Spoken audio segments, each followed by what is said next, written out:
అందరి వాడేలే సినిమా దగ్గర నుండి ప్రయోగాలు చేస్తున్న రామ్ చరణ్ సురేందర్ రెడ్డి దర్శకత్వంలో వచ్చిన ధృవ సినిమాతో కాస్త రిస్క్ చేశారనే చెప్పాలి. కానీ ధృవ సినిమా సూపర్ హిట్ అవ్వడంతో ఇప్పుడు సుకుమార్ దర్శకత్వంలో తెరకెక్కబోతున్న సినిమాలో పూర్తిగా తన గెటప్ ని మార్చేసి పల్లెటూరి కుర్రాడిగా చెవిటివాడిగా మరో ప్రయత్నం చేస్తున్నారు. అయితే సుకుమార్ సినిమా తర్వాత చరణ్ మరో క్లాస్ లవ్ స్టోరీ చేయాలనుకున్నారట. కానీ ఇప్పుడు ఆ డెసిషన్ ని మార్చుకున్నట్లుగా తెలుస్తోంది. క్లాస్ లవ్ స్టోరీ అంటే రిస్క్ అని భావించిన రామ్ చరణ్ మళ్లీ కమర్షియల్ సినిమానే ప్లాన్ చేస్తున్నాడట. దిల్ రాజుతో ఫ్యామిలీ ఎంటర్టైనర్ చేయాలనుకున్న చరణ్ ఇప్పుడు రేసుగుర్రం లాంటి సినిమా చేద్దామని దిల్ రాజుతో చెప్పినట్లుగా తెలుస్తోంది. చరణ్ కి మాస్ ఫాలోయింగ్ ఎక్కువగా ఉంది కాబట్టి మళ్లీ క్లాస్ చిత్రం అంటే వర్కౌట్ అవ్వదని కమర్షియల్ సినిమాకే ఓటేశాడట. దిల్ రాజు ఇప్పటికే చరణ్ కి సరిపడే కమర్షియల్ కథని రాయమని కొంతమంది డైరెక్టర్స్ తో చెప్పినట్లుగా సమాచారం.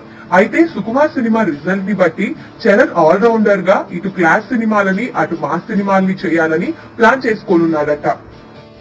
మరిన్ని టాలీవుడ్ లేటెస్ట్ అప్డేట్స్ కోసం మా ఛానల్ ని సబ్స్క్రైబ్ చేయండి.